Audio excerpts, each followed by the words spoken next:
We have Michael Allen with us today, CEO of StrikePoint Gold. They're listed on the TSX and the OTC. Michael, good to have you with us today. Thank you. Very nice to meet you, fellas. Yes, nice to meet you. I want to know first, elevator pitch. Why are you different than other junior mining explorators? Well, the way that I like to construct a junior mining company is to put in three pillars of value and value creation for the company.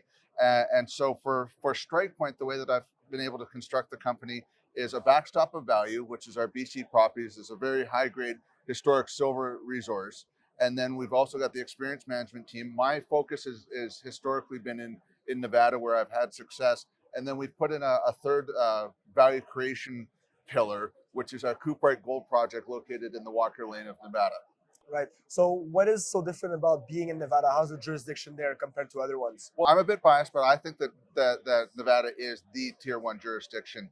Um, there's a saying, and I believe it to be true. Any mining company in the world is comfortable operating in Nevada.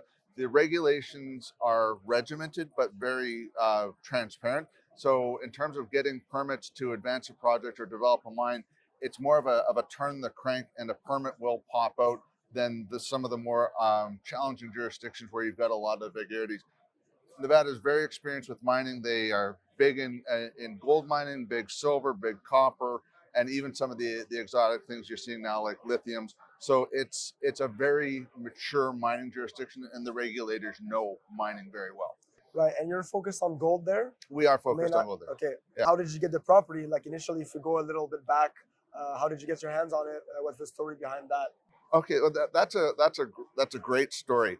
So I used to run a company in Nevada called Northern Empire, and we acquired what is called the Sterling asset. It's down here on the map. We bought it for $10 million American, and we sold it 16 months later for $120 million.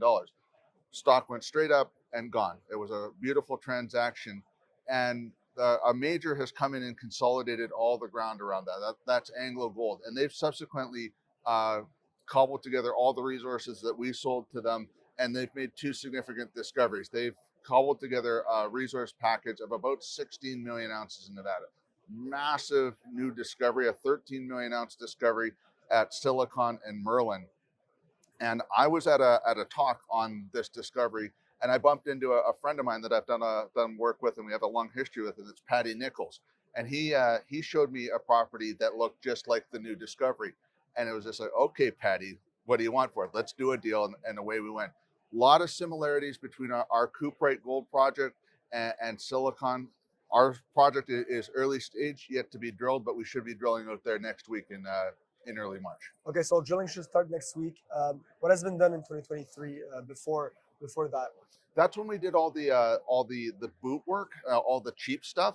We did the geochemistry, we did the geophysics, we did the structural mapping, and what I liked about it was we kept coming back to the same target area. It's a ring structure that we think that we have in front of a caldera margin, which is similar to the setting that you have down at Silicon. So a lot of these things come together. We have a big alteration at surface, a big geochem anomaly at surface, a big geophysical anomaly, and it's never been drilled. And it's kind of an interesting quirk in history why this project was never drilled. Historically, the U.S. was doing a project called Yucca Mountain, where they were going to put in take all the nuclear waste that was created in the States and bury it underground in Nevada. And they needed a way to get the waste in there. So there was a train route that was plotted out, and it went through Cooperite, and they withheld the ground for mineral entry, so nobody could stake it. I've driven past the project probably 20 or 30 times and always wondered what it was, but could never be bothered because you can't stake it, so you don't go out there. That moratorium got lifted. Origin Royalties, Patty staked it. Through my history with him, we were able to get a good deal, and we're getting ready to drill on the property right now. Right. So next week drilling, starting there. How many drills are you gonna have there? It's just going to be a one drill program. The first question that we need to answer is gold or no gold. So it's a 5,000 meter program, 7 to 10 holes, RC. We're going to go in and it's a bit of a brute force program. Just hit it and see if we can start to get gold numbers out of it, and then we'll be able to start doing more complicated things, core and multiple rigs and those sorts of things. Totally. Yeah. I'll ask you a more general question, if you don't mind answering this one. Retail investors in terms of generalists. Like there's so many other assets, so many other industries they can invest in, like tech or like biotech. Yeah. There's also cryptocurrency coming up. What needs to happen in the market in general? I know there's obviously the price of gold that dictates that, but to make to get more eyes on mining stories like yours. I think that the industry needs more successes. We look at the history and more wins for shareholders. You look at what we did with Northern Empire. We did a transaction very quick. We were able to go in, see an opportunity, seize the opportunity, and in 16 months we were able to crystallize value for shareholders, to create liquidity. A lot of things with these companies is you get dogged down, and it takes time. If you can make a deal for your shareholders that makes them money and makes them liquid very quickly, you're going to attract more people to the industry, because we've got to keep energy and keep momentum on these projects. Totally.